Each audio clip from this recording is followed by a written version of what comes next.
Boa tarde a todos e a todas que estão nos ouvindo nessa primeira webinar feito pela ANDES, Associação Nacional dos Desembargadores.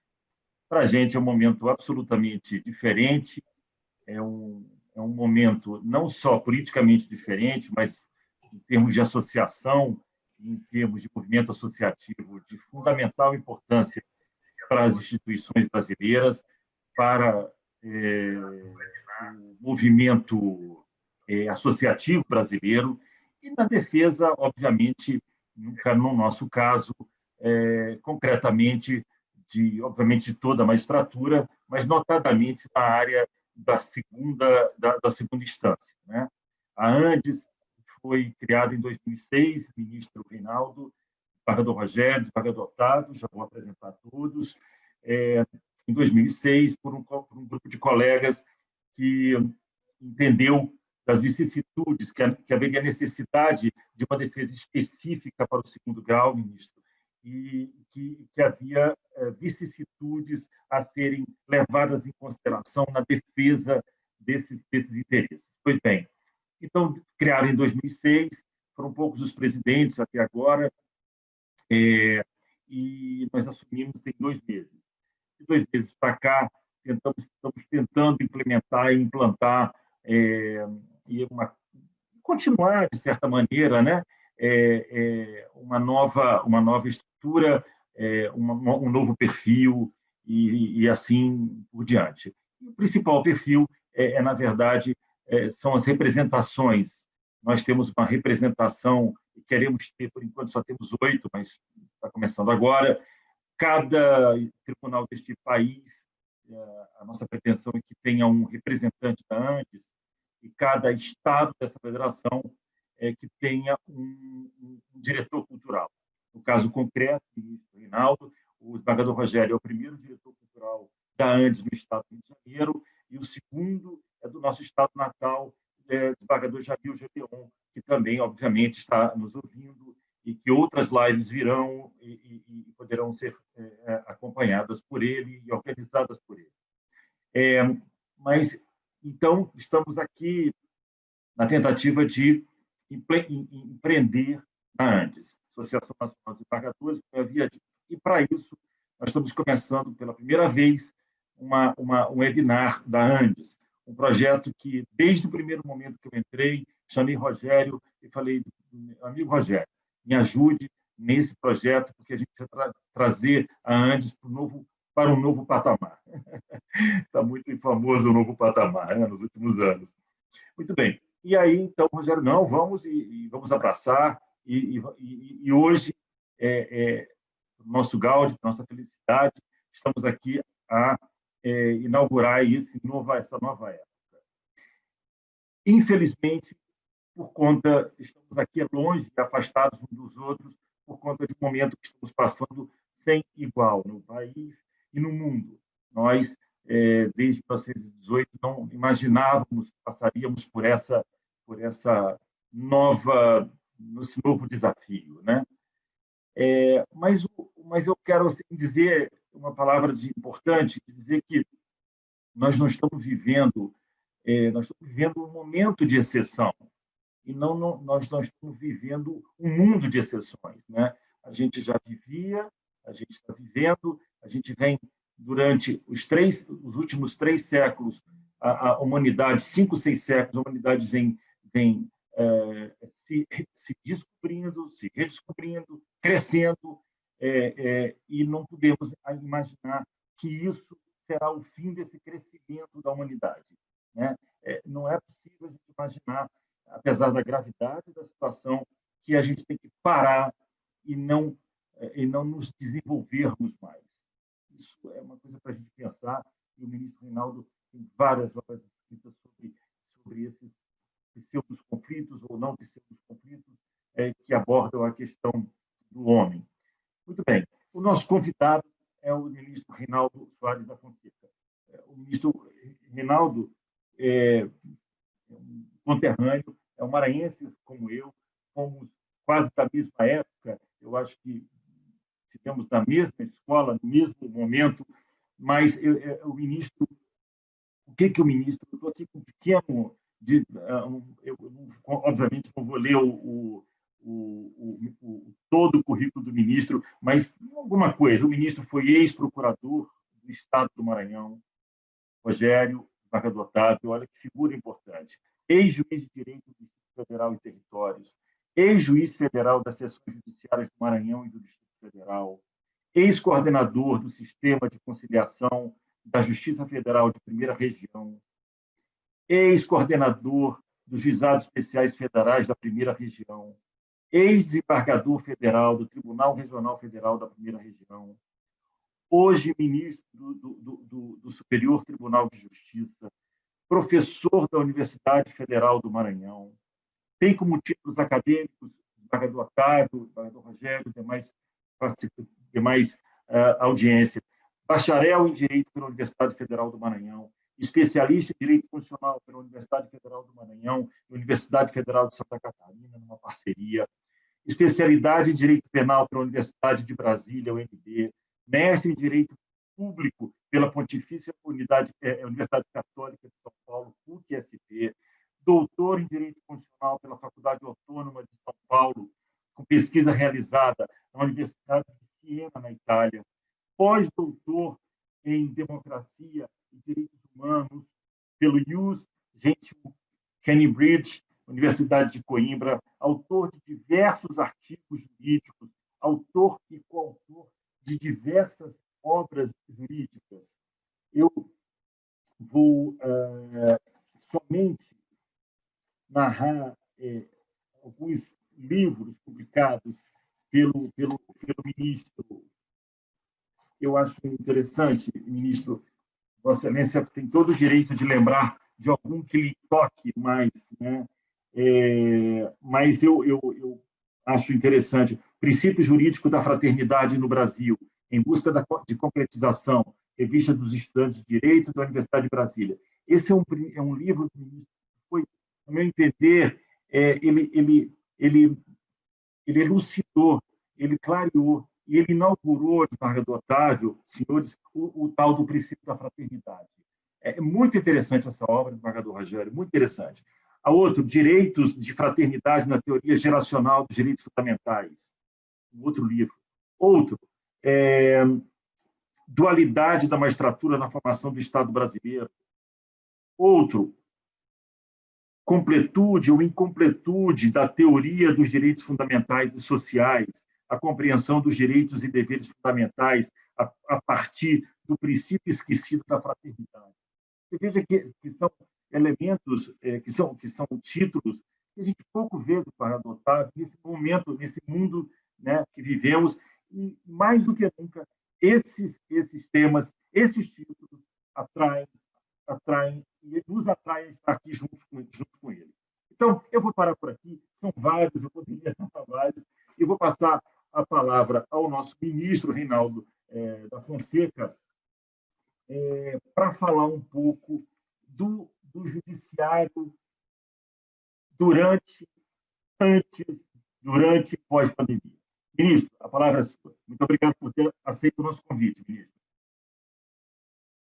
Muito boa tarde a todas e a todos os colegas da Magistratura Nacional, agregados neste momento pela Associação Andes, Associação Nacional dos Desembargadores, atualmente presidida pelo queridíssimo amigo e desembargador do Tribunal de Justiça do Rio de Janeiro, desembargador Marcelo Boatem, meu colega, meu amigo de infância, depois Sua Excelência foi fazer seus estudos acadêmicos no Rio de Janeiro, mas o conheço pelo menos há algumas décadas. E, portanto, meus cumprimentos especiais, seja pela beleza de sua atuação como representante do Ministério Público, que foi, e seja pela beleza também de sua atuação como magistrado da melhor qualidade, que engrandece o Tribunal de Justiça do Estado do Rio de Janeiro, esse grande tribunal que nos deu tantos nomes para o cenário nacional, e, em especial, hoje, com o eminente ministro Luiz Fux, que será, em breve, o nosso chefe do Poder Judiciário brasileiro. Da mesma forma, esse tribunal é hoje representado pelo Dr. Rogério de Oliveira Souza, desembargador, também com o mesmo brilho e a mesma atuação na magistratura carioca, e na pessoa dele também eu relembro 3 colegas que abrilhantam o Superior Tribunal de Justiça e que representam o Tribunal de Justiça do Rio de Janeiro no Tribunal da Cidadania, o ministro Luiz Felipe Salomão, Marco Belize e Antônio Saldanha Palheiro. 3 grandes colegas que enobrecem o Tribunal de Justiça do Rio de Janeiro no cenário nacional e, em especial, no Tribunal da Cidadania.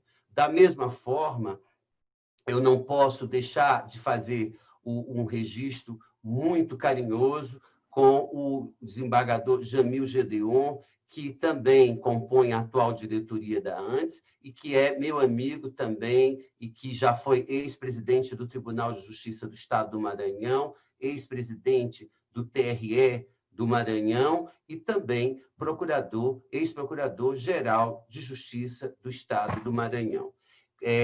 Faço esse registro em homenagem à atual diretoria da associação. Não posso deixar de fazer um registro muito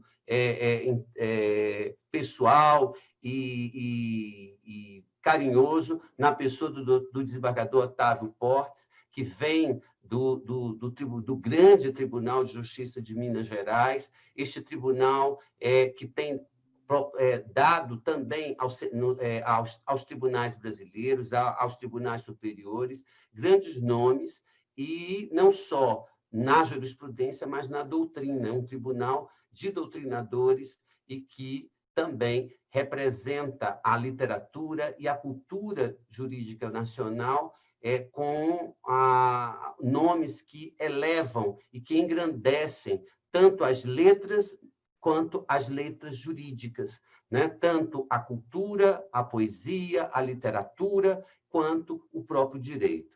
E na pessoa do desembargador Otávio, eu recordo o nosso querido presidente do Superior Tribunal de Justiça, João Otávio de Noronha, que também vem das Minas Gerais e que chegou ao tribunal como mineiro, e como mineiro representando a advocacia brasileira, já que era o chefe do jurídico da maior instituição, vamos dizer, brasileira no século XX, que foi o Banco do Brasil. Eu registro isso com muita satisfação, porque nesse momento de tantos questionamentos, nós não podemos esquecer as contribuições do Banco do Brasil, da Caixa Econômica Federal e do Banco Central na formação, inclusive, da Advocacia Geral da União. Se não fosse essas instituições, nós não teríamos dado início a um novo modelo de advocacia pública, que é função essencial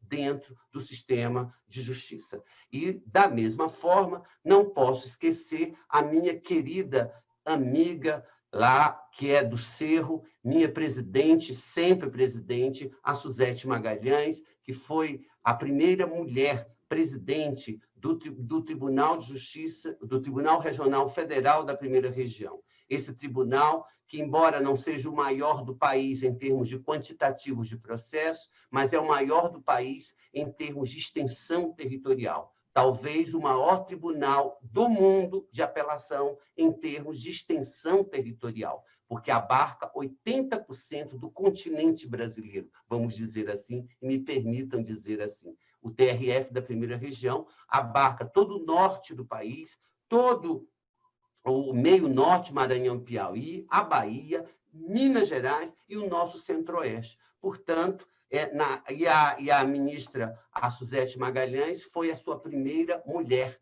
presidente desse grande tribunal e, portanto, faço esse registro. Faço esses registros muito mais em função de que o momento atual nos leva a refletir sobre a necessidade de buscarmos aquilo que efetivamente interessa dentro das relações humanas. Essa relação de afetividade, de construção de uma sociedade solidária, de uma sociedade que tenha a consciência de que, independentemente da raça, da cor, da profissão, do gênero, nós todos pertencemos a uma mesma família e queremos todos sermos construtores de uma sociedade solidária, livre e justa, como diz a nossa Constituição. Nesse momento, o colega Marcelo, o colega Rogério, nos propuseram a discussão sobre os reflexos da pandemia dentro do Poder Judiciário. Em primeiro lugar, eu preciso dizer que a humanidade ela já não se encontrava numa situação minimamente satisfatória antes da pandemia.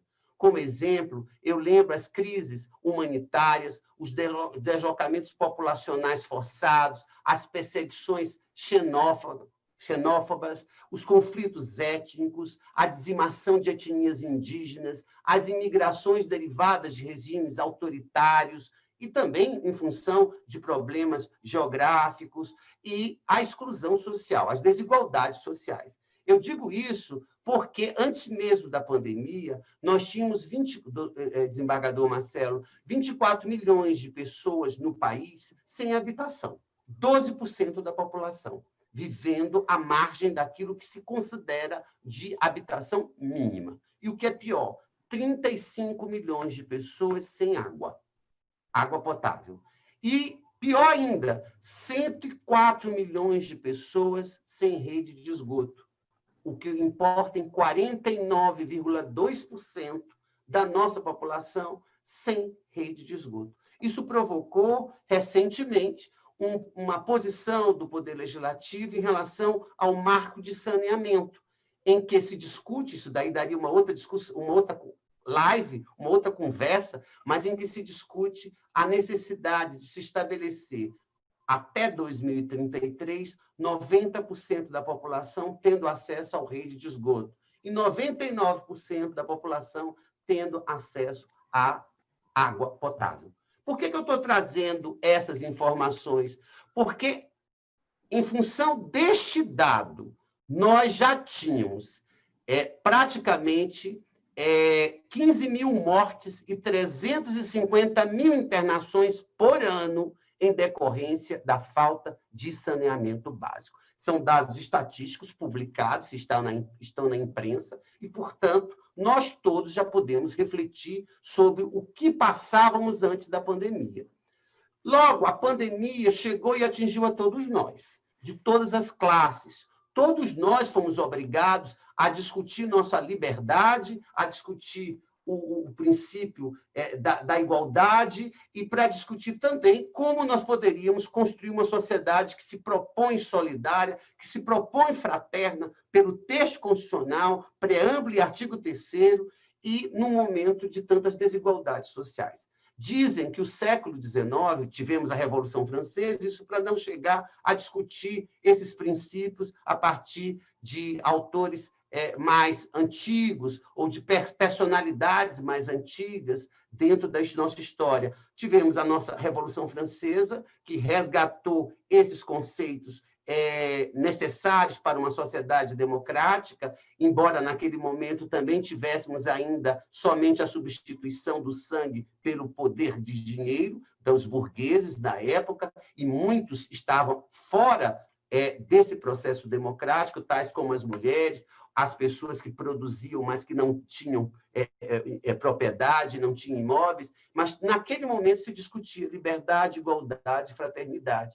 E a liberdade e a igualdade rapidamente se descortinou a perspectiva normativa desses princípios. E da fraternidade nós jogamos para as outras ciências sociais, jogamos para a religião, para a moral, que realmente pertence a eles também, mas pertence também como categoria política e normativa ao direito, né? E é por isso que eu sustentei na minha tese de doutorado o princípio constitucional da fraternidade e seu resgate no sistema de justiça, vislumbrando a mediação, vislumbrando a justiça restaurativa e vislumbrando o aspecto da migração como fenômeno internacional que nos torna ou um constitucionalismo global, como na Europa hoje se fala, ou num constitucionalismo fraternal na dicção do ministro poeta, ou do poeta-ministro Carlos Aires de Brito, ex-presidente do Supremo Tribunal Federal.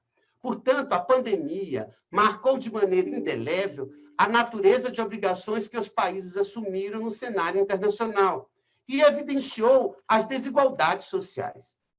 A ciência, senhores, é apátrida, né? Sabemos quem foi Galileu, sabemos quem foi Sabin, sabemos quem foi Santos Dumont, sabemos de cada país que eles vieram, mas a ciência que eles produziram pertence à humanidade. Portanto, nós, nesse momento de pandemia, tanto no mundo externo quanto no Poder Judiciário, temos que nos amparar da ciência e da tecnologia. Não há outra possibilidade de construirmos uma sociedade melhor que esteja fora dessa perspectiva da ciência, da educação, da ciência e da tecnologia. O ministro Luiz Roberto Barroso, em recente artigo no Conjur, ele elenca 7 itens para que nós possamos pensar, depois da pandemia, em uma sociedade que se propõe a reviver ou a reinventar a própria democracia. O primeiro lugar, a integridade. Né? A integridade no sentido de, tanto no âmbito público quanto no âmbito privado. E ele faz essas considerações no sentido de que sermos probos é uma exigência da própria natureza humana em convivência social.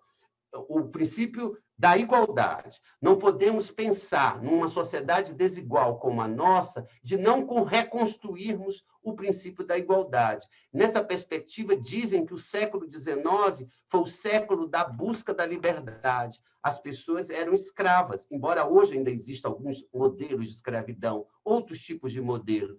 Né? O século XX, a busca da igualdade. Derrubamos muros, trouxemos em evidência, através de ações afirmativas, aquelas pessoas que estavam fora, né, daquilo que a sociedade impunha, né? Trouxemos, por exemplo, as mulheres para participarem da vida em sociedade, não trouxemos, elas se trouxeram, né? A partir da metade do século passado, onde se construiu até mesmo a necessidade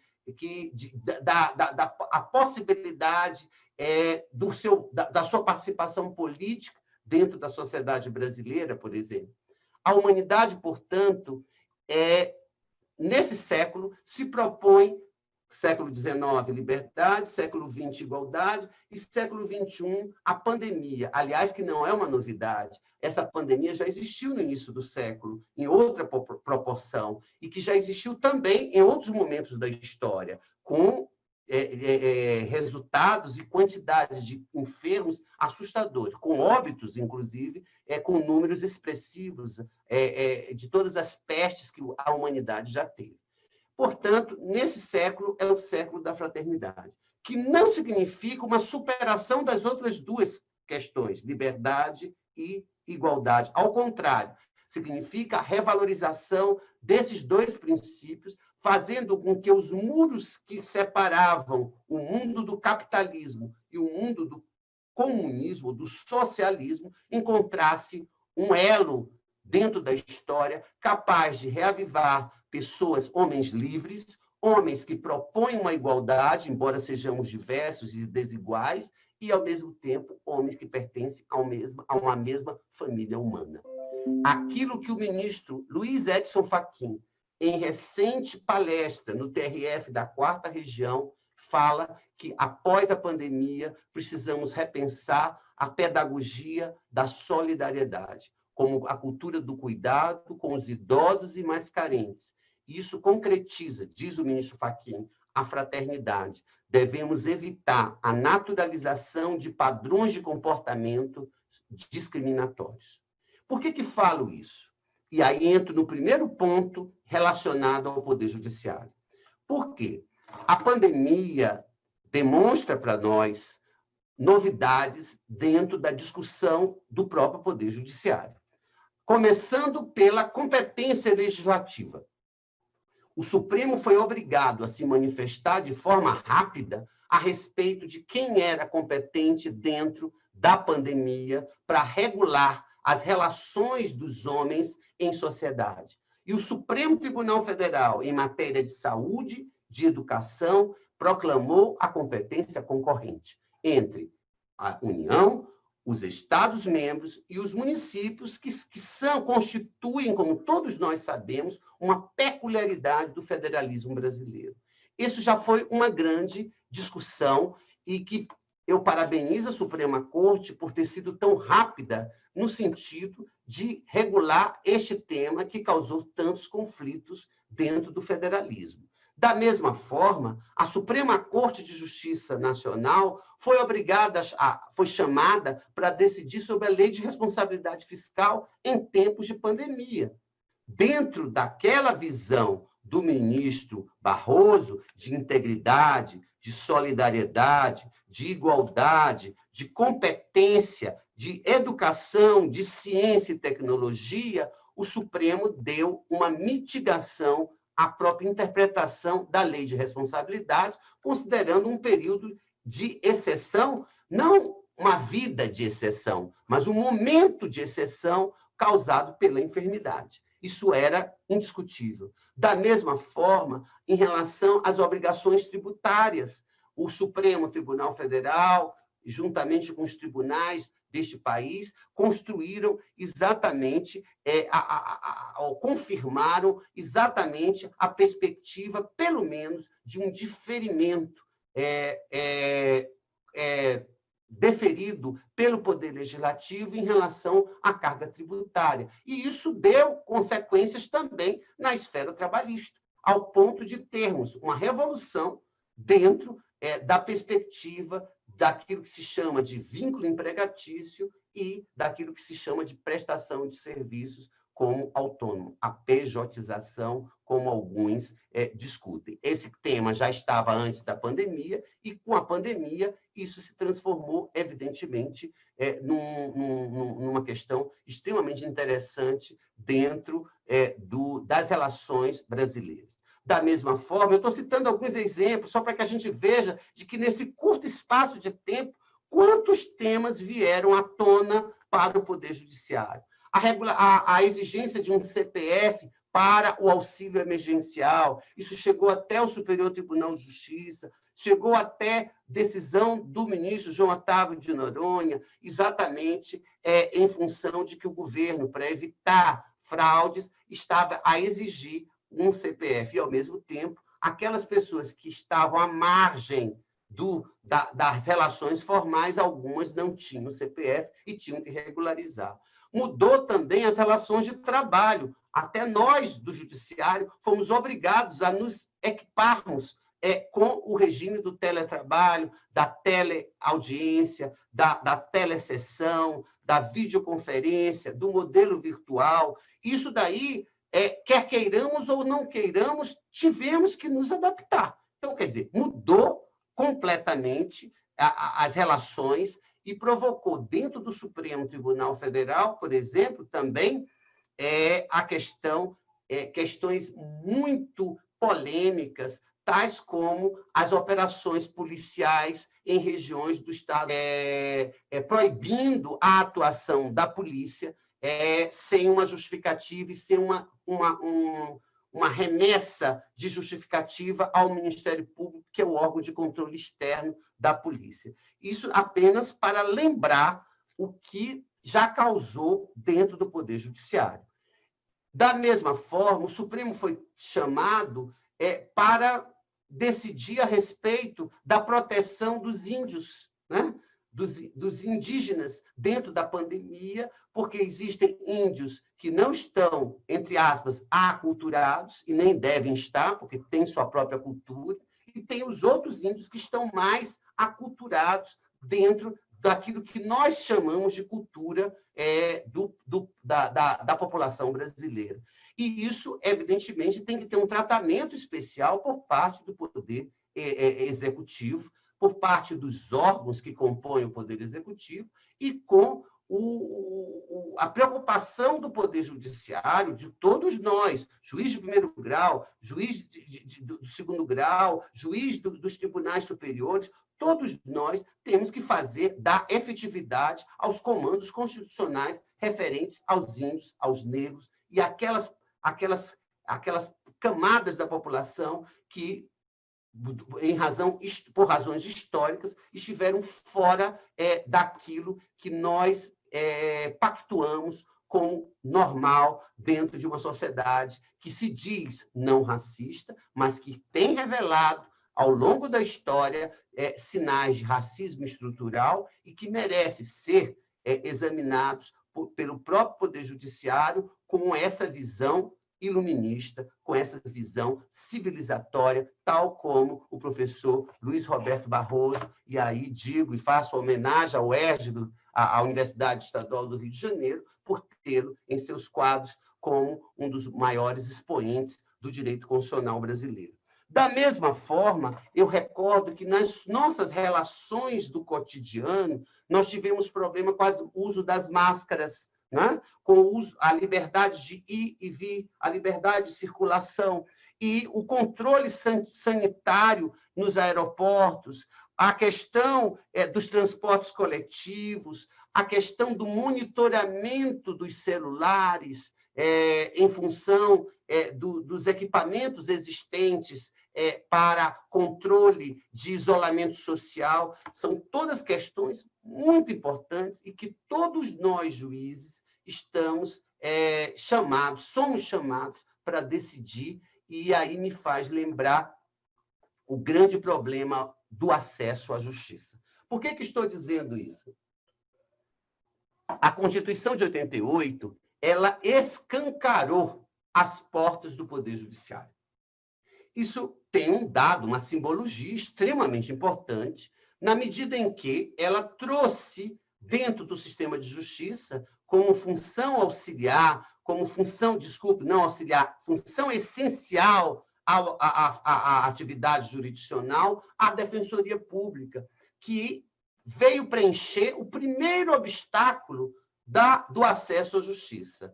Veio superar, veio confrontar esse primeiro obstáculo, ou seja, não tinha quem levasse ao Poder Judiciário as pretensões dos chamados hipossuficientes. E nós precisávamos de uma defensoria pública. Eu sempre digo que hoje, se nós pudermos dizer, a principal instituição criada pela Constituição de 88, assim, com uma dimensão constitucional, sem sombra de dúvida, a defensoria pública, porque levou a população a ter acesso ao Poder Judiciário.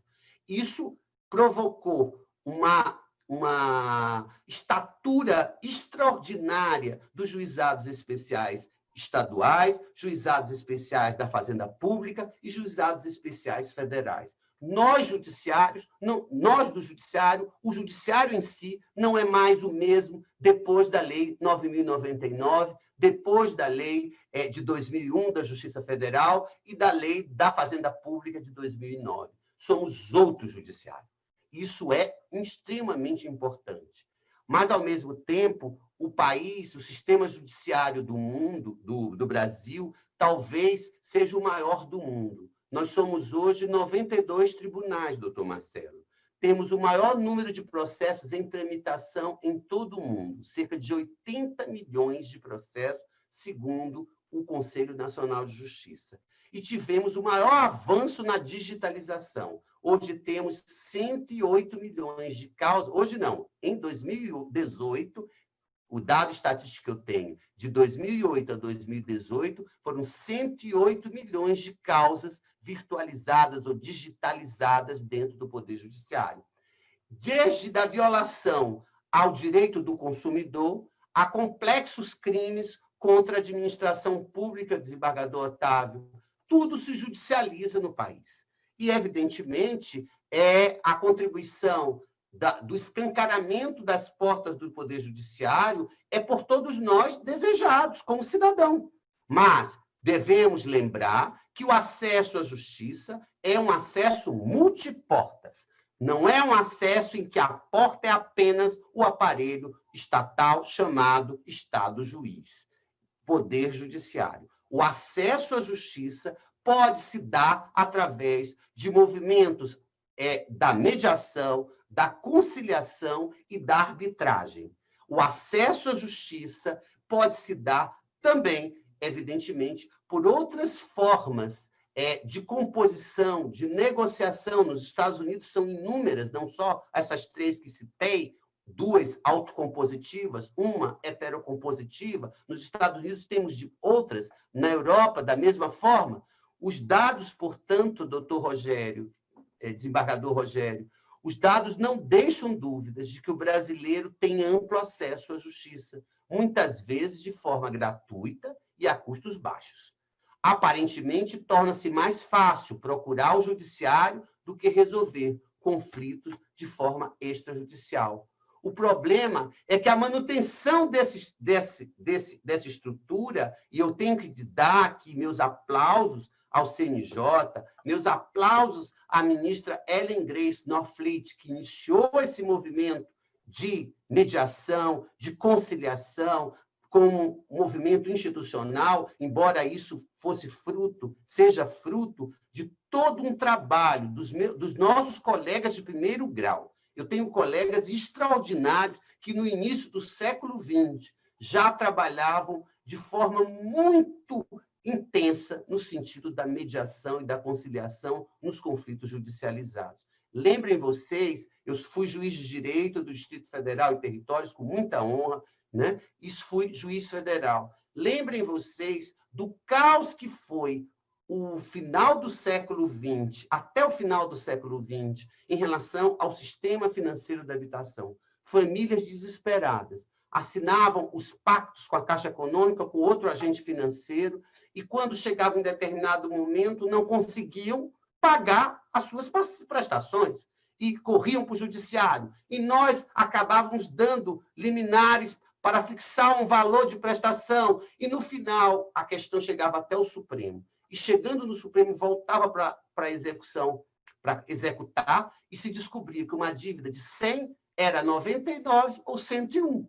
Quer dizer, uma luta inglória, onde só podia ser resolvido esse problema através de uma cultura de mediação. Daí porque o governo teve que criar a empresa gestora de ativos, Engeia, e a partir dessa empresa, quando o governo começou a entender que a garantia do financiamento era o imóvel hipotecado, e, portanto, o limite da discussão tinha que ser aquele como agente de política pública de habitação e não como agente financeiro, porque ali a Caixa Econômica era o representante, é um agente de política pública, como o Banco do Brasil na área rural. A partir desse momento, nós, juízes federais e juízes estaduais, em função dos agentes financeiros, conseguimos resolver o conflito relacionado à habitação.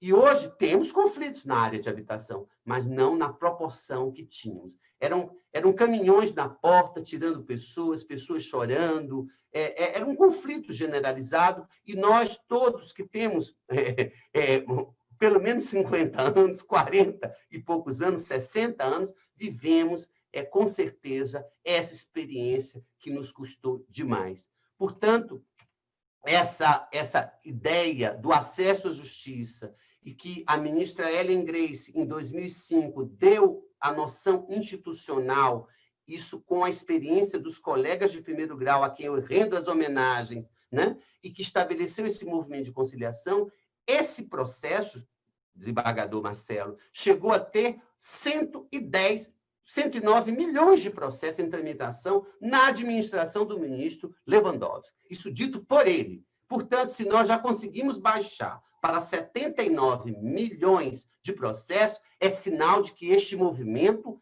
tem dado certo, apesar de nós, juízes, termos algumas resistências, às vezes, ao movimento da mediação, mas é um movimento que pertence à sociedade. É um movimento que revela uma das portas do acesso à justiça e que nós temos que estimular. Sob pena de acontecer aquilo que o eminente ministro Luiz Felipe Salomão, esse grande pensador da área de arbitragem, de mediação e de conciliação, chama de cultura litigante no Brasil, que pode provocar o colapso do sistema judicial. É nessa perspectiva que eu recordo a justiça multiportas e que a tecnologia pode auxiliar a concretizá-la. Eu faço essas considerações para lembrar que, no momento de pandemia, a necessidade de mediação, conciliação, ela se torna indispensável e nós precisamos, sim, descobrir modelos, inclusive virtualizados, como já existe em relação ao consumidor, dentro e fora do Poder Judiciário, como já existe em relação aos conselhos profissionais. Vejam, eu fui coordenador do Sistema de Conciliação da Primeira Região da Justiça Federal e tínhamos 190 mil ações envolvendo os advogados, os arquitetos, os farmacêuticos, os engenheiros, os profissionais liberais com seus conselhos.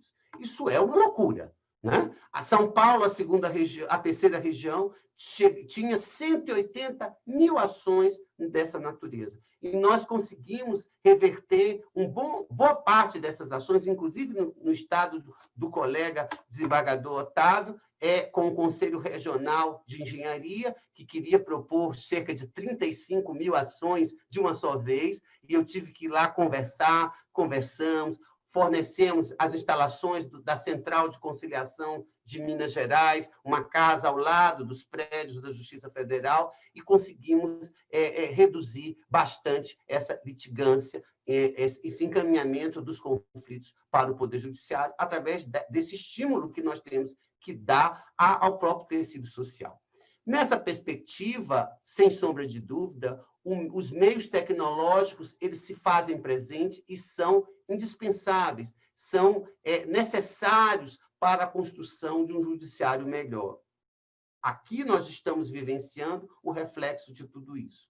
No âmbito do Supremo Tribunal Federal e do Superior Tribunal de Justiça, já se fala na inteligência artificial, com os sistemas Vitor, com o sistema Sócrates e com o sistema Atos, em homenagem ao nosso desembargador ministro Atos Guzmão, né? Saudoso, querido Atos Guzmão, o STJ desenvolve esse projeto de inteligência artificial. Eu sei que, nesse momento em que nós estamos saindo, de uma certa forma, do modelo tradicional da civil law e caminhando em direção, talvez, de algumas experiências do outro modelo da common law, os precedentes se fazem presentes, inclusive no Código de Processo Civil de 2015, que passou a vigorar em 2016, formatando uma racionalidade das nossas decisões. Precisamos entender que somos independentes, que somos autônomos enquanto membros do Poder Judiciário, mas nós somos pacificadores. E, além de sermos pacificadores sociais, nós temos também o compromisso de impor à sociedade a efetivação do princípio da igualdade. Nós não podemos imaginar que uma mesma causa que foi decidida no Amapá com a mesma característica seja decidida de forma diferente no Rio Grande do Sul e, assim, não haja uma formatação de algum órgão do judiciário que uniformize essa divergência de interpretação. Eu trago também a lembrança, porque eu sou juiz há quase 30 anos, mas dessa forma atuei muito no direito público e também no direito público na esfera penal. Na esfera penal, é preciso que a gente lembre que trabalhamos com um direito penal a partir de 84, com a reforma 1984, com a reforma da parte geral do Código Penal, promovida e liderada pelo saudoso e inesquecível ministro Francisco de Assis Toledo, meu querido professor da Universidade de Brasília, e que trouxe para a parte geral, algumas discussões sobre a intervenção mínima do direito penal, sobre a fragmentariedade do direito penal, sobre a discussão que propiciou a lei de execução penal, sobre o critério de seletividade do direito penal, infelizmente, dentro daquela perspectiva do Peter Heber, no sentido de que norma e realidade devem se fazer presente. Nós não podemos entender a norma fora do contexto da realidade, e esse direito penal que tem em vista não só a retribuição, mas também a prevenção específica, a prevenção geral e a restauração. Eu sei que isso é muito difícil, talvez esteja tocando no ponto mais delicado, né, do nosso exercício enquanto magistrados, mas é a nossa promessa constitucional e a nossa promessa legislativa no direito penal, na lei de execução penal e também nos requisitos dos princípios da ampla defesa, do devido processo legal, com um direito penal moderado, sério e igualitário. Infelizmente, no Brasil, mesmo antes da pandemia, nós punimos muito, sim, e punimos mal.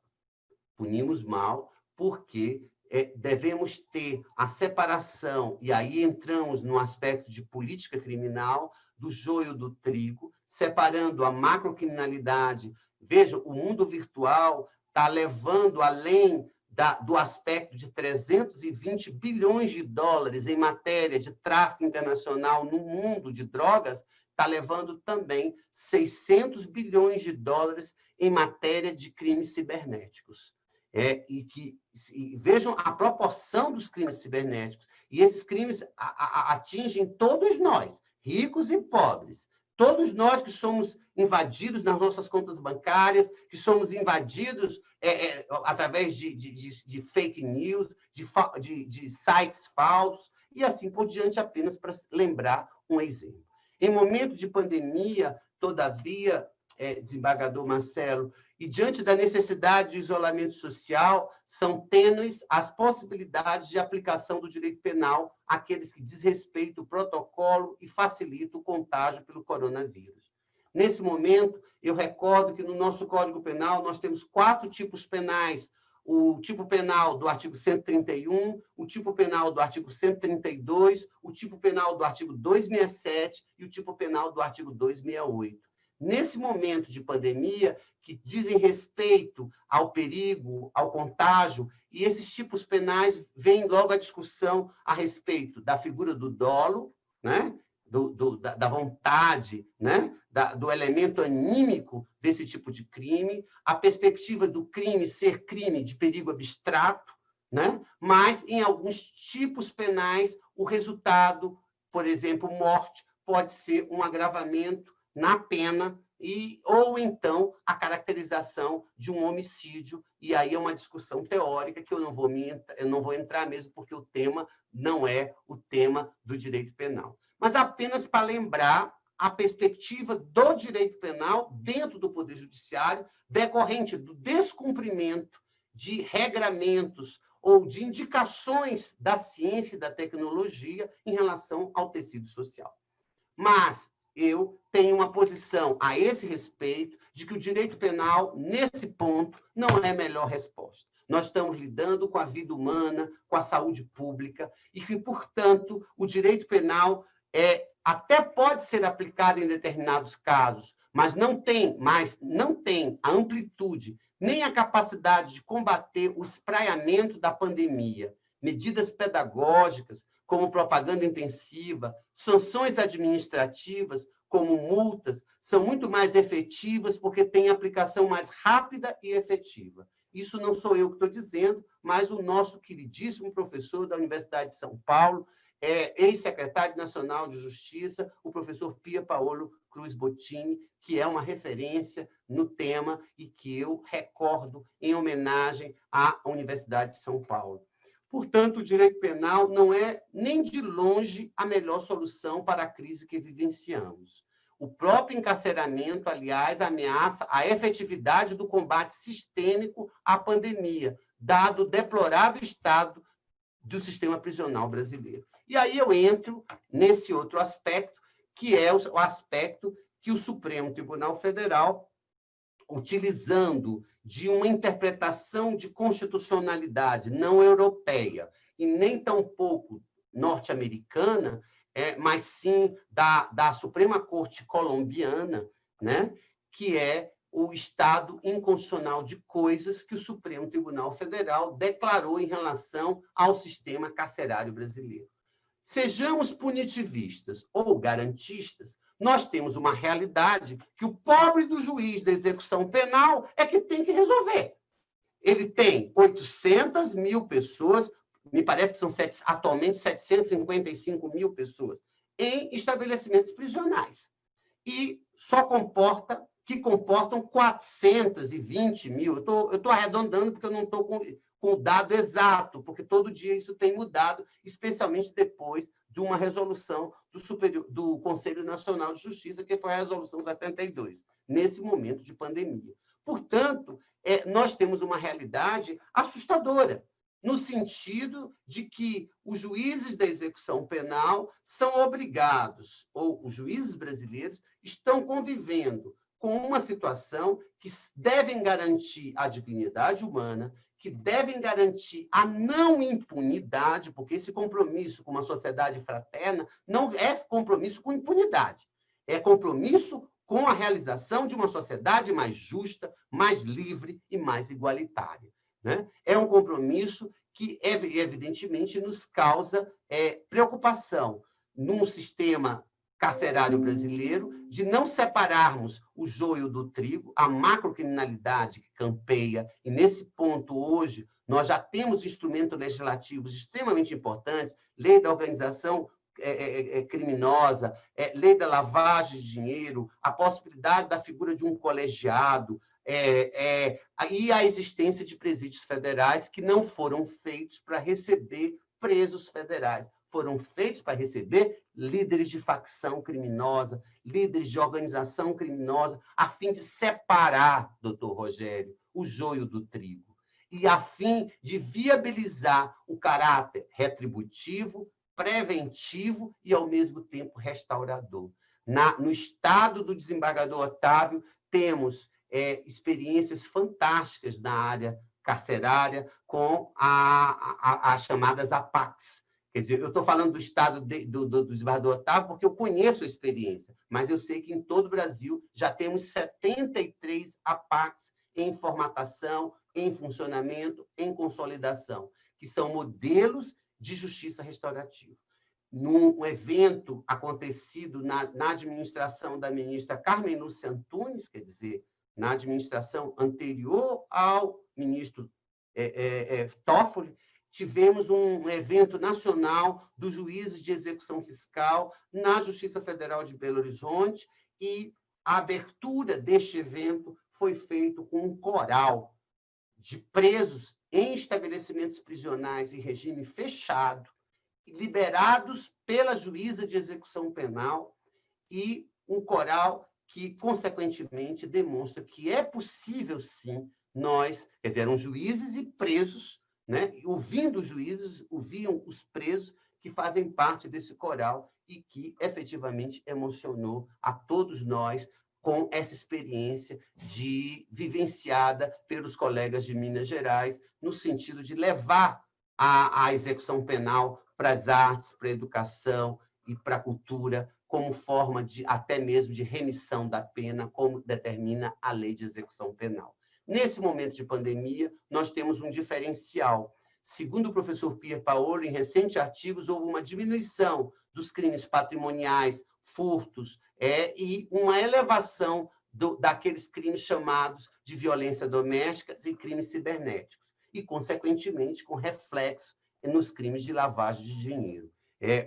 O professor Pia tem artigo recente, não sei se é do Jota ou da Conju, não me recordo agora no momento, mas que ele traz essa perspectiva. A ansiedade e a solidariedade são terrenos férteis para o estelionato e para outros delitos. A angústia com a doença leva à crença imediata em sites e mensagens com ofertas de máscaras, remédios, testes e outros insumos. E agora, nesse momento, que não é um momento de pós-pandemia, senhores, este momento é um momento de pandemia. Nós estamos com a população no mundo de 17 milhões de pessoas alcançadas pela enfermidade e quase 700 mil mortos em todo o mundo. Isso não é pouco, isso é enorme. No Brasil, são 2,5 milhões de pessoas acometidas de coronavírus e 1.787.000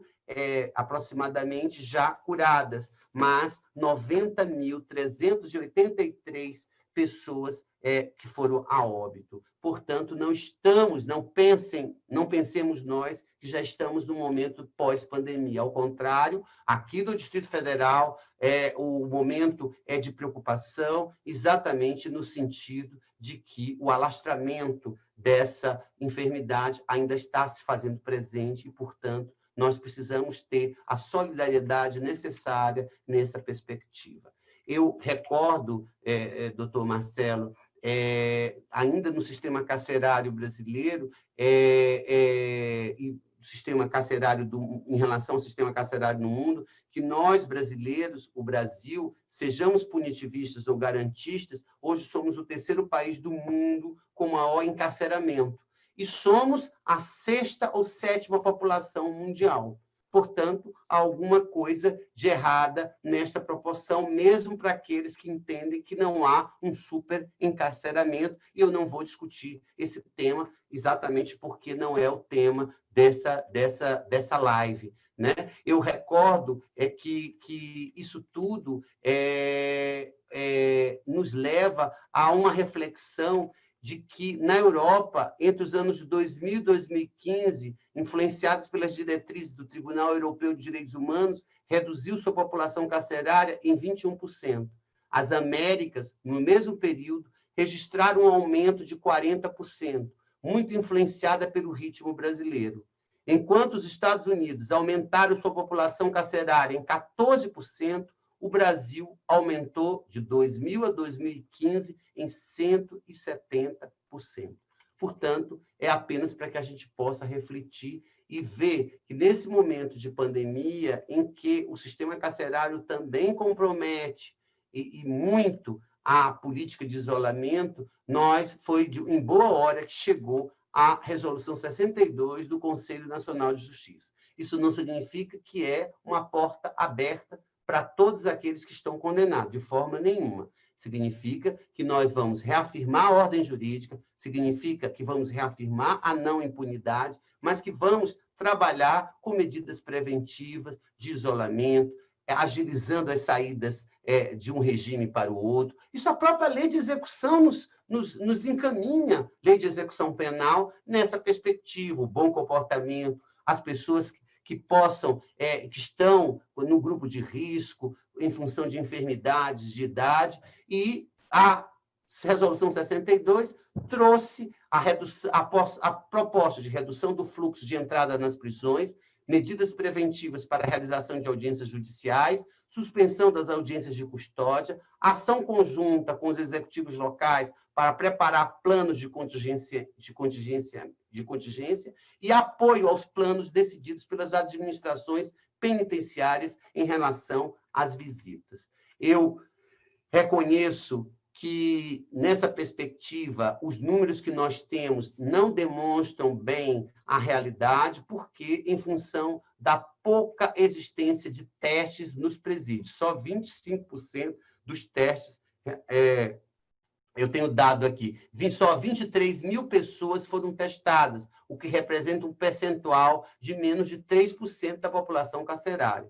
Entretanto, quase 6 mil presos testaram positivo para o novo coronavírus, num percentual assustador de quase 25% dos testes realizados. Feito um exercício argumentativo, chegaremos a 200 mil presos contaminados com o chamado coronavírus, o que, evidentemente, representa menos de 0,4% da população brasileira, mas seria responsável por 10% de todos os casos de contágio até hoje notificados no país, na dicção daqueles que trabalham com as estatísticas. Por que eu trago isso e aí me encaminho ao encerramento da minha fala?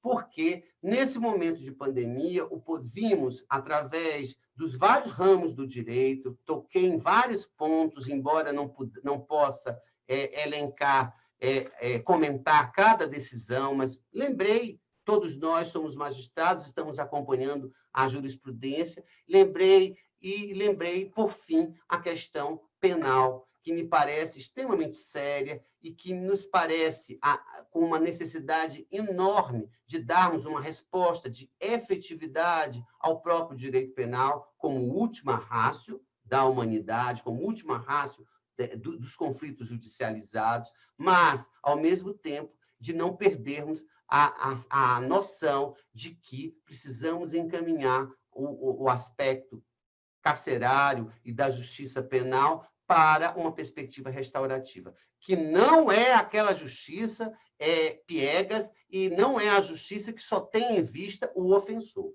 Pelo contrário, é a justiça que se preocupa com a vítima dentro dos círculos da justiça restaurativa, do agressor e da comunidade. A experiência das chamadas APACs demonstra que tudo isso é possível dentro da nossa realidade. Não sou ingênuo, sei a quantidade de situações escabrosas que temos vivenciado, o Rio de Janeiro sabe disso, em relação às facções criminosas, às organizações criminosas, São Paulo, o norte do país também, né? Chegamos a ter, no Amazonas, uma ocupação carcerária de quase 500%, doutor Marcelo. Quer dizer, além da capacidade, quase 400% a mais naqueles presídios, por isso tivemos aqueles problemas em relação ao presídio do Rio, do Amazonas, o presídio do Maranhão, o presídio de Roraima, o presídio do Rio Grande do Norte, apenas para lembrar os exemplos dessas unidades federativas, sem esquecer o Rio de Janeiro, São Paulo e assim por diante. Eu agradeço imensamente, sei que a minha mensagem é uma mensagem de esperança, eu tenho esperança, sim, eu acho que nós podemos sair desta pandemia melhores do que de como entramos, porque a pandemia revela um país de desigualdades, revela a necessidade de buscarmos a solidariedade e revela também a necessidade de construirmos uma sociedade que busque o projeto da democracia na dicção de um grande neurobiólogo chileno chamado Humberto Maturana, quando ele diz que o viver democrático é uma obra de arte, não tem que ver com eficiência, não tem que ver com a perfeição, tem que ver com o desejo de uma convivência fraterna. São as palavras do Humberto Maturana que eu peço licença para fazê-las minhas e dizer como mensagem dentro da minha fala, no sentido de que sejamos magistrados e juízes constitucionais, juízes que efetivamente tenham compromisso com a efetivação das promessas constitucionais e com o cumprimento do ordenamento jurídico, mas com a perspectiva sempre da nossa lei de introdução ao Código Civil, para nós do tempo antigo, e hoje, para os novos juízes, a lei de introdução ao direito brasileiro. Muito obrigado. Muito bom, ministro. O que eu lamento nas nossas webinars é que a gente não pode bater palmas, né, ao vivo. Querendo bater palmas, mas não consegue e fica meio inibido para isso. Mas sinta-se aplaudido de pé, porque eu tenho certeza que os nossos ouvintes receberam agora uma aula magna de universidade. Porque Vossa Excelência tocou em pontos assim que abrangeram todas as áreas do direito de uma maneira profunda e eu diria até preocupante, né, para quem está vivendo, está passando por esse momento atualmente. Vamos ouvir agora o nosso colega de Minas Gerais, desembargador Otávio Portes. Boa noite a todos, não tive a oportunidade de cumprimentar no início, e eu quero deixar registrado também aqui os meus cumprimentos ao ministro Reinaldo Fonseca, pela brilhante palestra, como Vossa Excelência bem destacou, é uma aula magna. Cumprimentar também o doutor Marcelo pela brilhante ideia de implantar na Andes essa live, que é muito importante, inclusive para o entrosamento dos próprios associados. Isso é muito válido. O que eu gostaria de dizer aqui é o seguinte: exatamente no tema de reflexo da pandemia no Poder Judiciário, é a questão daquele ditado antigo, há males que vêm para bem. Na verdade, o que eu senti, porque não tinha oportunidade de a gente fugir dessa pandemia, tivemos mais de enfrentá-la. O judiciário, porque o nosso judiciário, todo o povo do Brasil, não está suficientemente aparelhado para receber a quantidade de demandas. Com isso, o que acontece? Com essa pandemia, não foi mais possível fazer aquelas sessões presenciais, onde numa pequena sala, que seria o plenário, comparecem vários e vários advogados, como até partes têm vindo ultimamente para assistir o julgamento.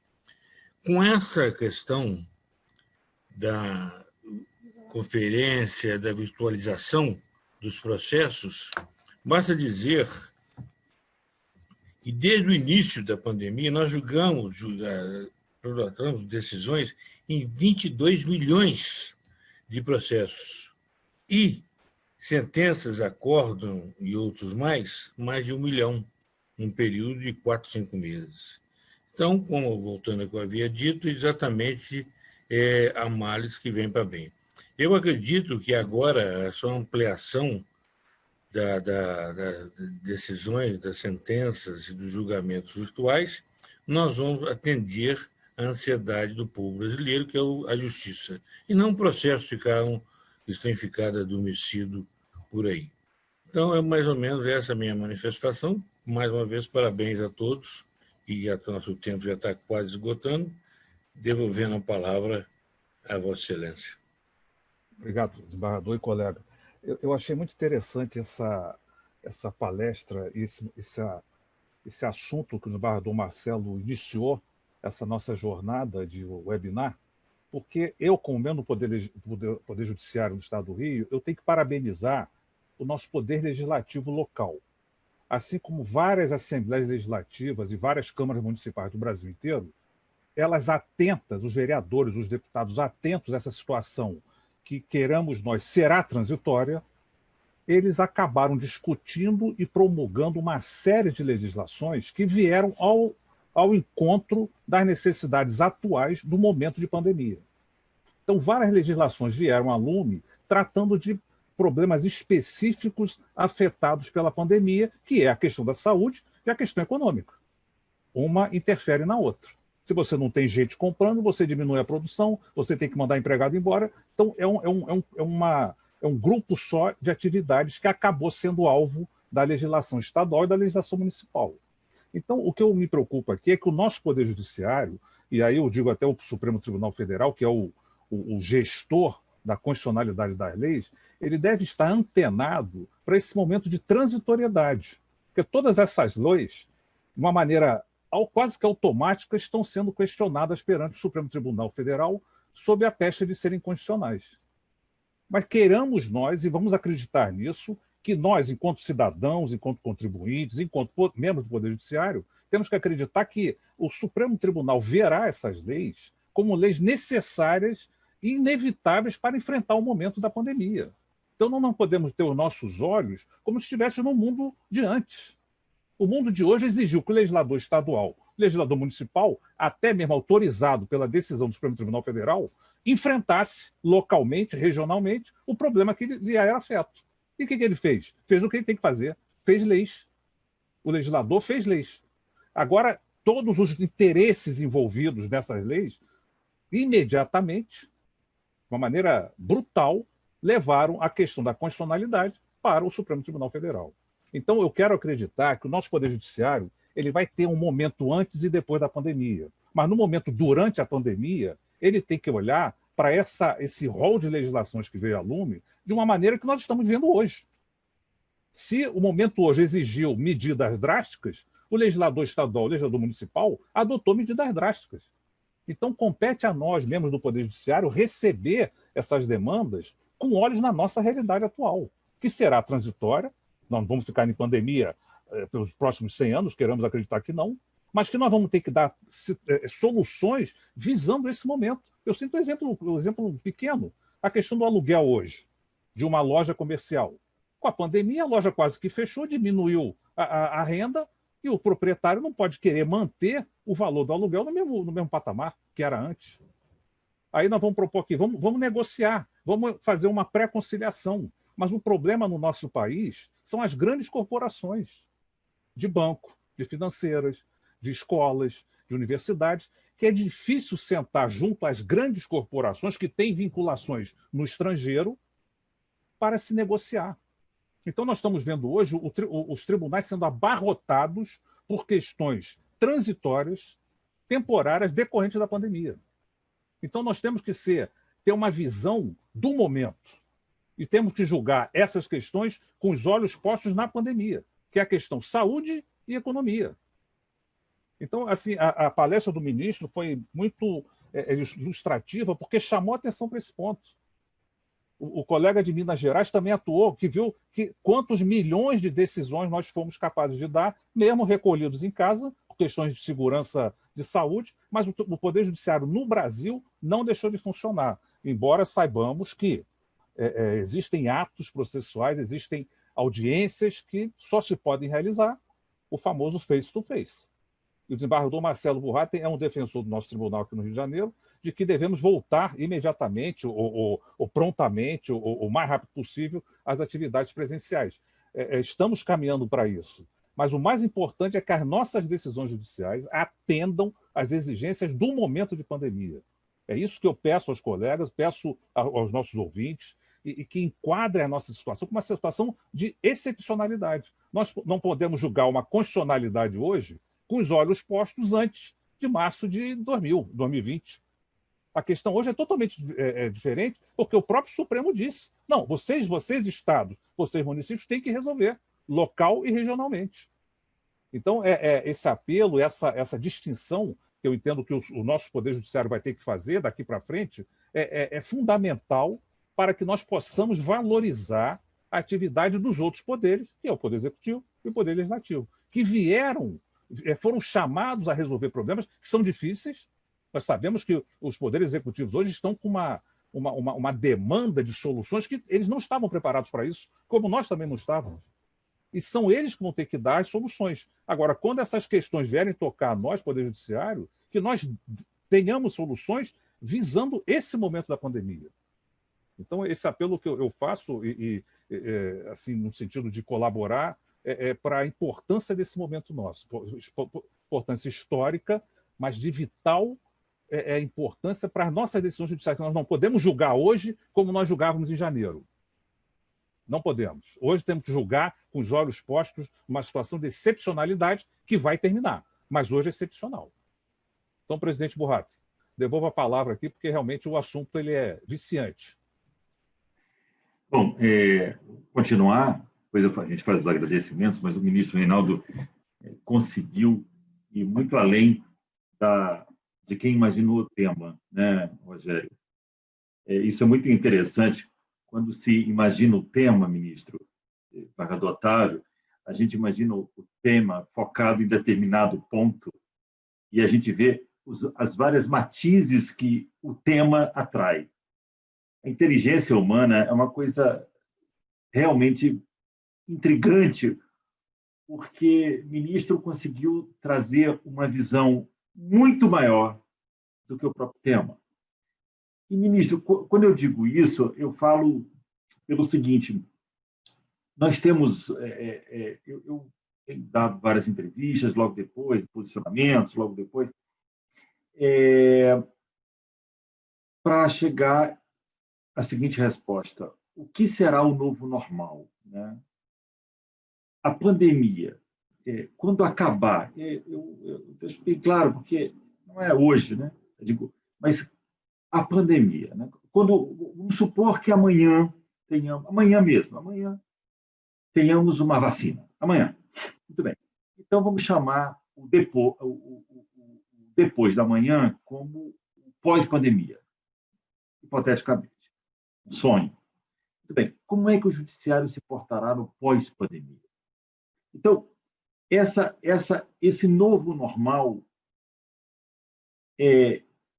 o melhor seria o antigo normal, ou melhor seria o novo normal ser igual ao antigo normal, ou seria um novo ordenamento?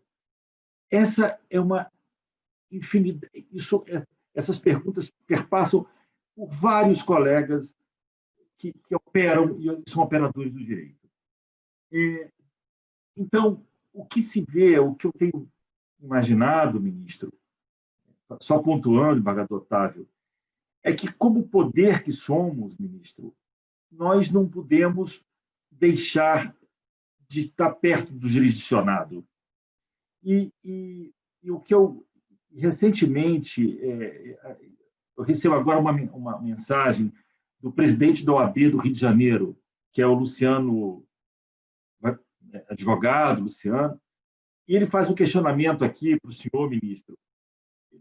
Um questionamento muito presente é sobre a virtualização dos processos, suas audiências e sessões de julgamento.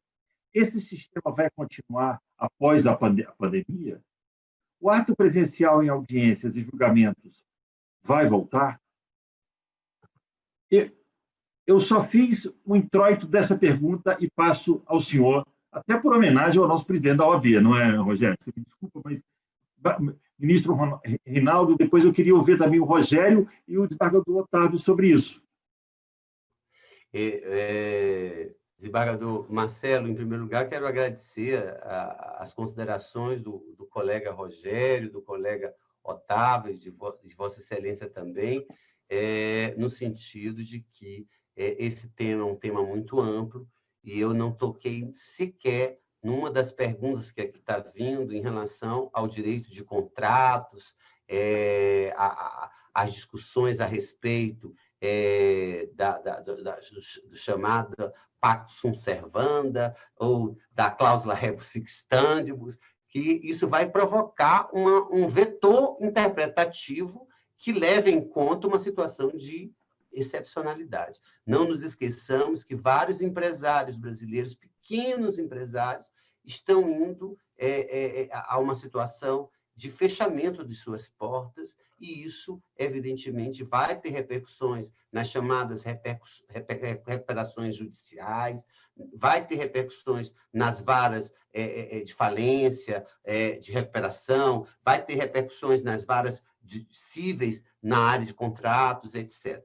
Só apenas para lembrar um assunto que é muito importante e que recentemente foi publicado um artigo, acho que do professor Flávio Tartucci, e a equipe que trabalha na área do direito privado, direito civil, exatamente no sentido de que, nesse momento pós-pandemia ou de pandemia, nós vamos ter que rever, sim, as relações contratuais para manter a possibilidade do sistema em si e a possibilidade da convivência social se tornar razoável, porque senão vamos a importância desse auxílio emergencial e de políticas que possam resgatar esses pequenos empresários é de fundamental importância. Eu não tenho dúvida a esse respeito. A pergunta que não quer calar do desembargador Marcelo: o novo normal vai ficar? Eu acho que o novo normal, se for a busca da solidariedade, a busca da efetivação da fraternidade, sim, o novo normal merece aplausos. Mas o novo normal, que distancia ainda a própria sociedade, que desrespeite os direitos e garantias individuais, esse novo normal nós temos que abominar. Nós temos que procurar o novo normal com o antigo e o atual normal, mas sempre na busca de uma sociedade livre, justa e solidária. Do ponto de vista de administração da justiça, como nós verificamos, nós fomos obrigados, e aí eu cumprimento o doutor Luciano, grande advogado, quero dizer que fui 6 anos advogado público na OAB do Maranhão, eu fui procurador de Estado, e fui forjado o meu caráter por um advogado com mais de 45 anos de profissão da advocacia, como chefe do jurídico do Banco do Brasil e secretário-geral da OAB Maranhão. Portanto, eu tenho o maior respeito à digna profissão dos advogados e digo mesmo, homenageei a Defensoria Pública, porque a Defensoria é uma novidade da Constituição em termos constitucionais, mas os advogados merecem todos, como um todo, merecem todos os nossos aplausos, porque são eles que resistem no sentido para o cumprimento do devido processo legal, da ampla defesa, do contraditório, e sem eles não há justiça. Né? Sem ele não há a entrega da prestação jurisdicional ou bem da vida que é buscado. Eu quero lembrar que esse momento nos levou a esse modelo de virtualização. E nesse modelo, como disse o desembargador Otávio, o Superior Tribunal de Justiça proferiu 236 mil decisões, de março a junho. Dessas decisões, 143.912 foram monocráticas e 36.201 foram colegiadas, porque 180 mil foram terminativas e 56 mil interlocutórias e despachos. E lembrem, o Tribunal da Cidadania, que deve ser um órgão de uniformização da lei federal, mas foi chamado para decidir remédio constitucional, o habeas corpus, que eu tenho o maior brilho dentro da nossa Constituição por esse remédio, mas o Superior Tribunal de Justiça, dentro da estrutura do Poder Judiciário, foi feito para ser um órgão de uniformização da lei federal. E está sendo chamado para decidir sobre o remédio constitucional, e isso vai nos propiciar uma discussão, no momento posterior, de formatação do próprio sistema recursal, a fim de valorizar as instâncias ordinárias, se é que a gente deve chamar dessa forma, no sentido de que o juiz de primeiro grau e o juiz de segundo grau sejam valorizados em suas decisões na construção de um Estado democrático de direito. Então, essa é a realidade, e nós não nos furtamos a corresponder a essa realidade pandêmica. Agora, isso não significa que o acesso à justiça, através dos senhores advogados, possa ser negado. Os direitos humanos não podem ser negados. Eu mesmo, depois da pandemia, passei a ligar eu mesmo para o próprio advogado. Liguei para vários no Rio de Janeiro, pediram audiência e falei ao telefone e não estavam acreditando que eu é que estava ligando, porque estou na minha casa, consegui um ramal do STJ para poder fazer as ligações, ou então por videoconferência, mas às vezes a ligação, como em relação aos processos apresentados em mesa, são muito rápidos, não dá para fazer videoconferência com todos, eu prefiro às vezes ligar para conversar com o próprio advogado a respeito da sua causa que vai ser julgada naquela tarde, ou em relação a outro colega. Isso é só apenas para lembrar que vivemos uma excepcionalidade, é necessário, nós não vamos poder dispensar esses instrumentos de virtualização. Vejam bem o benefício que isso está trazendo. Agora, nós, em Minas Gerais, Brasília, Rio de Janeiro, em todo o Brasil, o desembargador Jamil, lá no Maranhão, e tantos outros, trabalhamos e estamos discutindo sem custos maiores em prol da nossa associação. Isso é um fato. Agora, isso não significa que nós vamos perder o contato humano. Foi feita uma pergunta, doutor Marcelo, aqui, sobre a inteligência artificial, que vai ajudar, sim, no modelo de precedentes. Nós temos hoje um modelo de repercussão geral, súmula vinculante e processos de natureza repetitiva dentro do Superior Tribunal de Justiça. Esse modelo tem que espelhar o princípio da igualdade. E para espelhar o princípio da igualdade, não significa tratar todo mundo igual, da maneira igual. Tem que ver as desigualdades e tratar de maneira igual aqueles que são iguais e com peculiaridades aqueles que são desiguais. Daí porque, num concurso público, nós temos um determinado percentual para aqueles que são portadores de necessidades especiais. Apenas para que a gente não pense que haverá alguma negativa nesse sentido.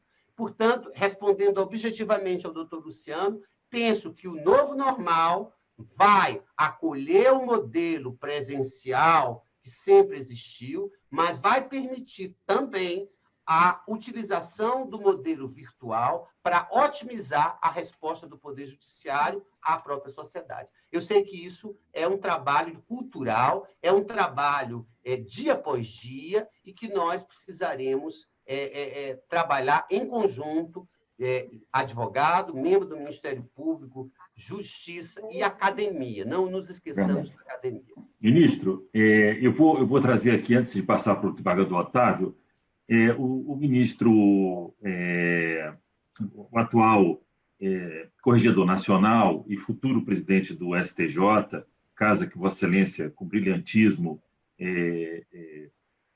faz parte, o ministro Humberto Martins, num debate digital, antes de ontem, ele diz: corregedor, a manchete é essa: corregedor reitera a necessidade da presença do magistrado presencialmente. E aí ele diz, peço vênia ao desembargador Otávio e ao desembargador Rogério, abre aspas, um ponto que merece ser reiterado diz respeito à garantia do acesso do cidadão à justiça, neste momento gravado por complexidade, o que hoje temos procurado suprir por um funcionamento diuturno, pelos atendimentos eletrônicos e remoto, e pelo retorno gradual e seguro às nossas atividades essenciais, afirmou o ministro Humberto Martins, e continua. Por fim, o corregedor afirmou que a presença física do magistrado é essencial para a contínua credibilidade da magistratura, para o controle de validade dos atos judiciais e para a observância dos direitos dos cidadãos. Abre aspas, então, a matéria. Portanto, meus votos de que, diz o ministro Humberto Martins, meus votos de que logo estejamos juntos presencialmente, registrados que, apesar do avanço que a tecnologia nos proporciona, ela depende do ser humano para alimentar-se e produzir resultados, afirmou o ministro Martins. Eu estou inteiramente de acordo, viu, desembargador Marcelo?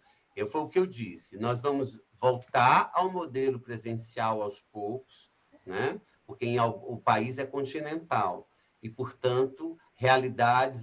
Basta olhar qualquer jornal das grandes redes e a gente vê que um dia está estável, outro está em alta. Isso tudo nós temos que trabalhar com a realidade. Então, nós vamos tentar voltar ao modelo presencial sem retirar os benefícios do processo de virtualização. Eu não tenho dúvida disso. Nós temos muitas formas de contatos para os advogados que têm uma remuneração, ainda uma banca pequena, às vezes não têm acesso de chegar à capital do Rio, ou aqui a Brasília, ou a capital de Belo Horizonte, e poderão, sim, ter o direito de conversar com o desembargador, com o ministro, com o colega juiz, a respeito da videoconferência. Por que não? Né? Em torno da videoconferência. É apenas para lembrar essa possibilidade que me parece que nós não vamos poder fazer,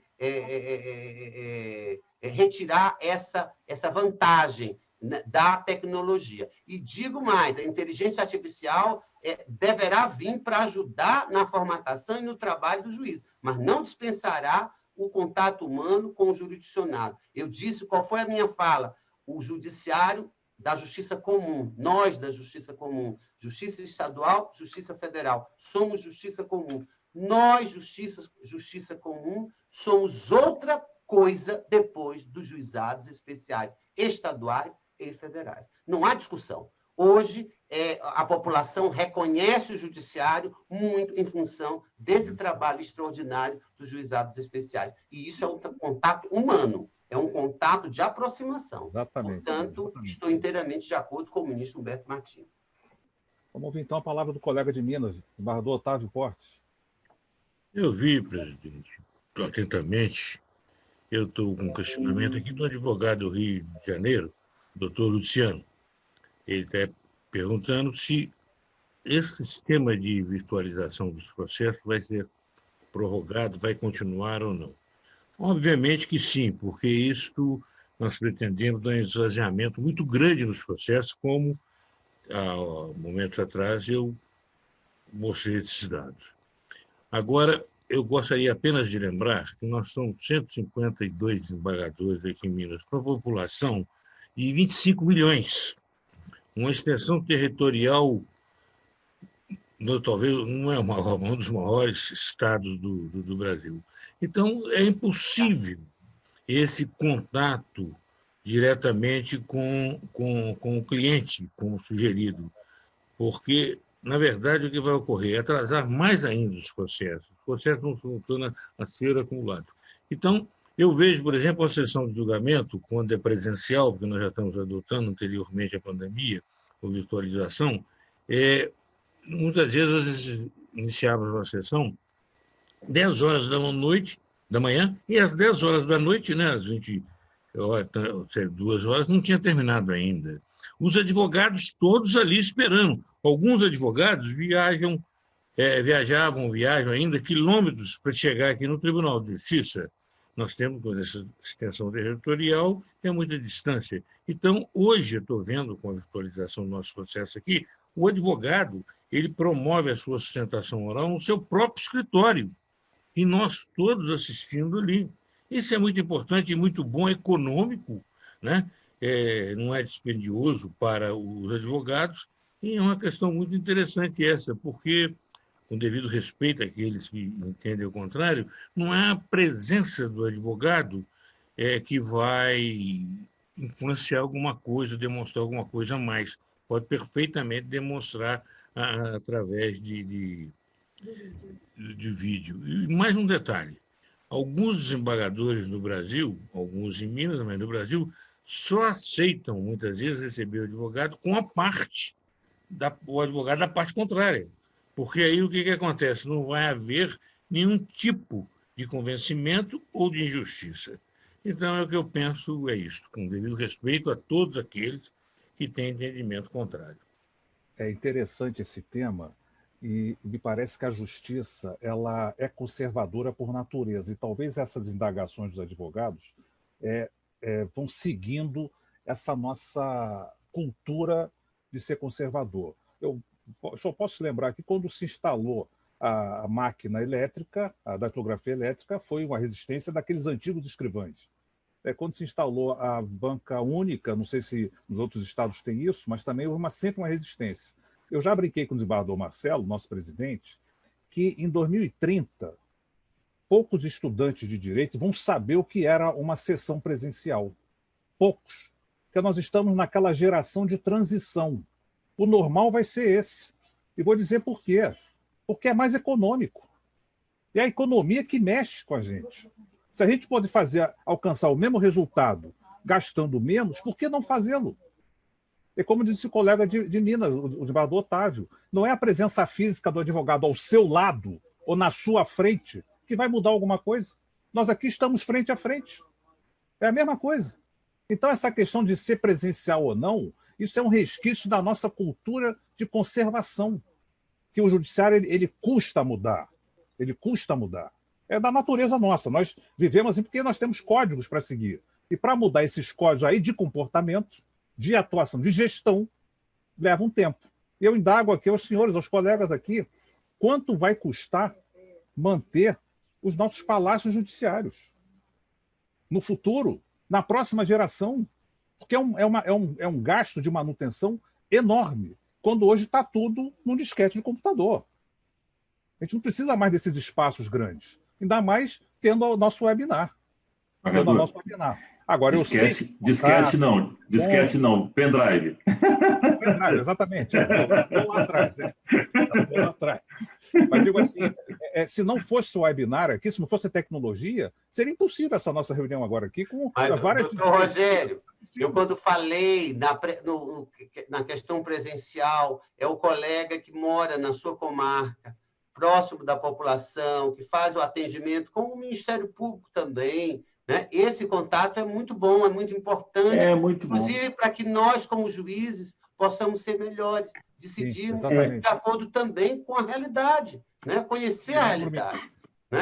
Eu falei nisso, e a virtualização ajudando a construção de um novo judiciário, especialmente no segundo grau, também nos tribunais superiores. Ministro, o nosso tempo já acabando, mas é óbvio que o Vossa Excelência já está convidado para um próximo, mas eu vou fechar só com um raciocínio, viu, desembargador Otávio? E Vossa Excelência, que é das antigas, viu a justiça lá atrás. É muito estranho a gente imaginar que um município pequeno, de comarca de juiz único, de dois juízos, tenhamos lá o promotor, o delegado, o padre, o pastor, o médico, o PM, e o juiz não esteja. É essa a reflexão. Eu não estou dizendo agora, estamos falando pós-pandemia, por favor. Eu acho que se, desembargador Portes, ministro, a gente conseguir ir para um sistema híbrido, diante do que o desembargador Rogério tratou, falou, e Vossa Excelência também, é possível. Mas, assim, mesmo daqui a 30 anos, o que eu imagino é que o poder, como sendo poder, ele não pode se esconder.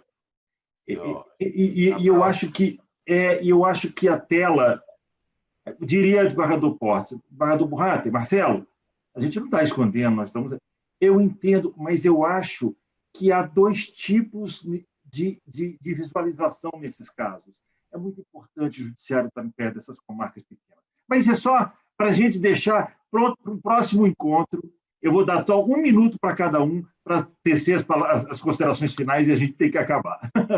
Eu vou começar, então, pelo Portes e termino com o ministro Reinaldo, ok?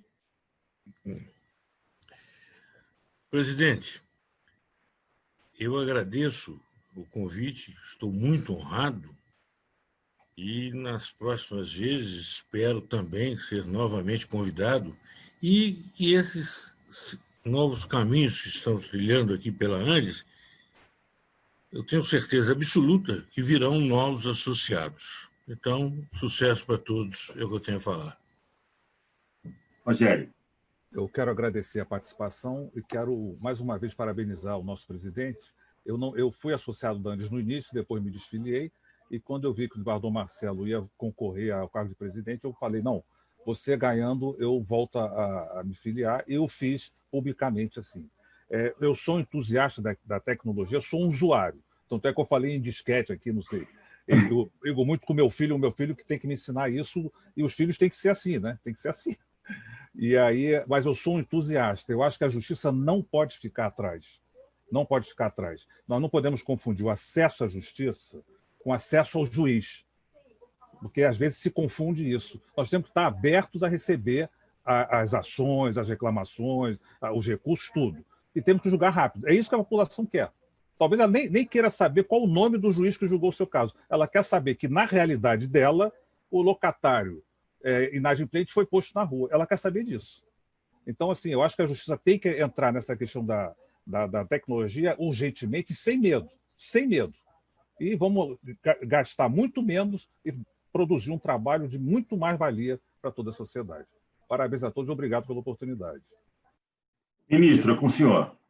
Eu também quero agradecer a Andes, agradecer ao desembargador Marcelo, aos colegas do desembargador Otávio, do desembargador Rogério, por essa conversa tão agradável e tão importante. Não tive a pretensão de trazer solução, mas de apontar aquilo que nós já fizemos enquanto judiciário, aquilo que nós podemos fazer e reconhecendo as nossas perplexidades, as nossas dificuldades.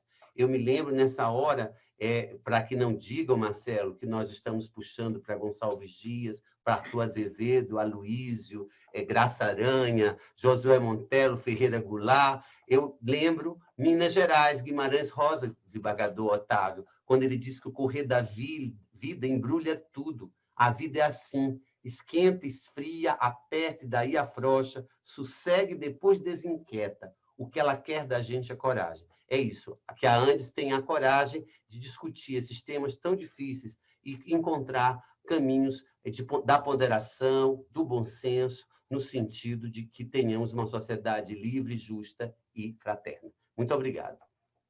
Então, muito obrigado a todos. Ministro, eu quero agradecer novamente, eu quero agradecer as perguntas, a Flávia Zangerolami mandou aqui, acabamos respondendo, a Vânia Pinatari também, ao presidente da OAB. Essas perguntas todas acabaram sendo respondidas.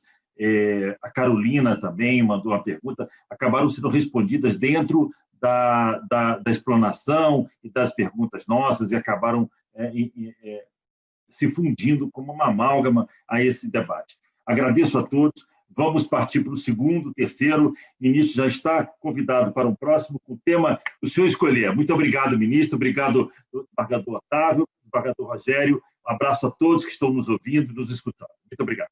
Obrigado e uma boa noite. Obrigado.